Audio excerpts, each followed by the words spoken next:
We're gonna go look for my friend Jerry and Lisa. They're walking in over here. One of my goals for these events is to bring together a community, but specifically diverse community. So even older people and younger people can show up.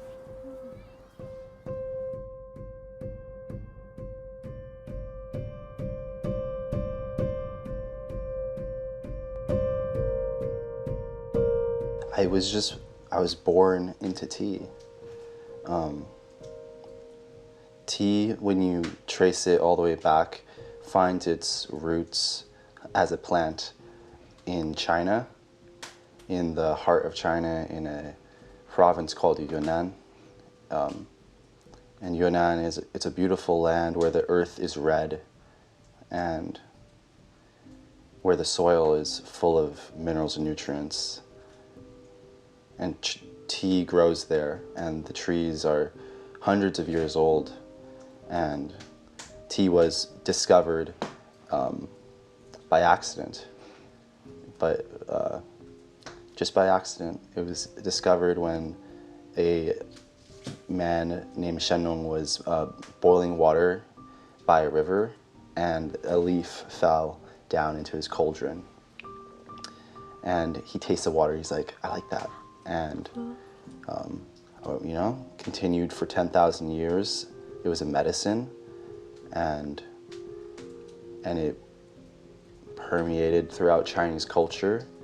It became a really important part in Chinese culture, and it started to just touch the world through trade, through the Silk Road. It was coveted by all the foreigners and travelers who came into China. Really found tea so special, and they wanted to share it with their communities, and so it expanded around the world like coffee. And so my dad was a native of Yunnan, China. That was his home. That was where he was born, where tea is that is like the birthplace of tea. So tea was in his blood. And so its heritage, it comes down from being raised with tea all around me, always. So the instruments that I share tea with are traditional. And when I speak about the instruments, I mean the justice cup, the teapot, this is traditional, and the table, which captures the water, and the little cup, specifically the small cups. That's really a differentiator here. These are all classical and traditional instruments, tea instruments, or tools. And so that has remained the same always, and refines and continues to get refined with time. The guy who does the pottery on these continues to improve. So this will always be evolving and getting better. But the way that each tea master chooses to share their tea is different.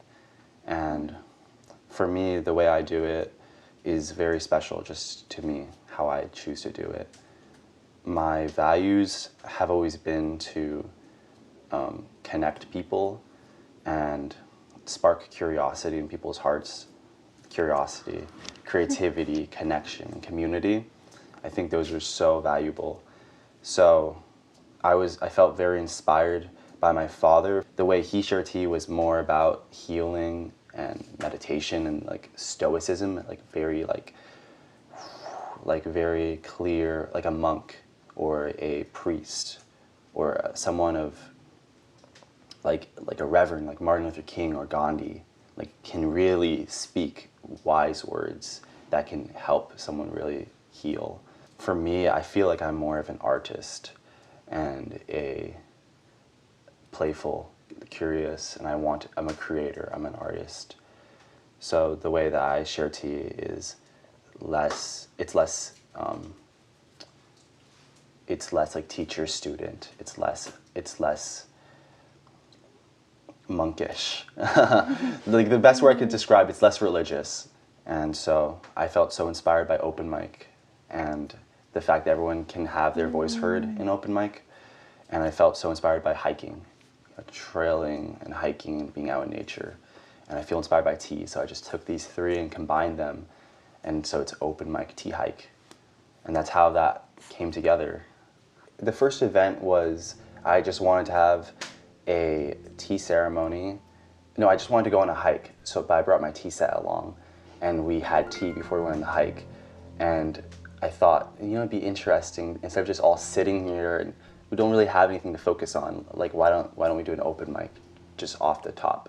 And we did it, and it was great, and it worked out perfectly. And I've done lots of tea ceremonies the way my dad would do it, where it's just him in the center, and he's like talking and teaching like really beautiful stuff, but everyone's listening to him, and he has to perform and like show up. And I did that for many years after he passed away, like 4 years, where I was just like giving my soul. It's a lot to like sit, pour tea, and like be here like a therapist for everyone, drinking the tea with you. It's like a ceremony, and it just felt like too much for me. I didn't want to hold that space anymore. So I think the open mic, by allowing everyone to like share and do a performance, then we share that space. So it doesn't have to just be one person holding it. I think everyone can be a teacher and a mentor, no matter how old or young you are. A young person can teach an old person as much as an old person can teach a young person. And I think open mic allows for that. And I like my groups to be intergenerational and like diverse, having different age groups come to my spaces, because since I have that structure of an open mic, then it allows for a young person to speak their mind fully and an older person to really listen. Second, who wants to go first? Yeah, you just decide. You guys go. The deepest like feeling that drives me, like what gets me out of bed to get this together, and why I think this is my calling, like I'm here to create communities, like really true communities.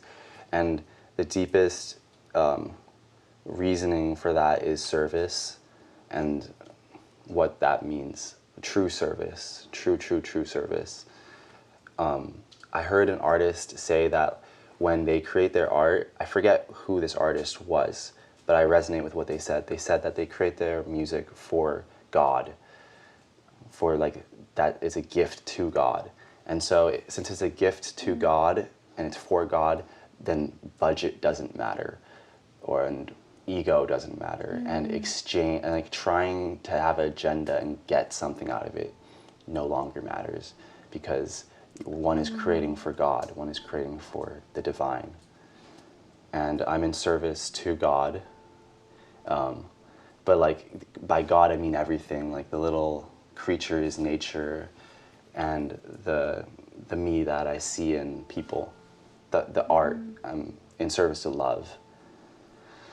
And it's a lot. It's just really a powerful feeling to just listen to my heart and really create for that pure reason, and always come back to that place of love, like to create love, to create more love in the world. That's really my mission. It sounds cheesy, but like that's what I want to always do in my work. Yeah. I'm not perfect, and I will stray sometimes, but I always come back to that. That's my North Star. You have this community or this strong connection with people, and then... Yeah. Like compassion, and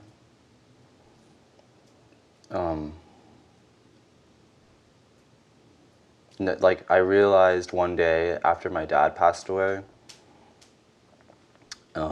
I realized at some point in my life, I think it might have even been before he passed away, but I realized about my parents and the world around me is that like we're all in the same boat, and then also that no one's gonna like save us, I guess. Like if something just is feeling off in the world, I have to do something. And it's a sense of urgency that I just have to do something to change the world. I really believe I can change the world, even if it's just like me and 6 other people having tea together. But if I bring that group together with purity and sincerity, then it does change the world. Like I really, whenever I do something, I believe that I can change the world with however small it is. Because the smallest things can change the world. One person, 2 people, just a choice. It all comes down to the choices we make each day. Like the people's choice. Doesn't have to be a big corporation or big famous person. It's just each person. It's individual who makes a choice that changes the world.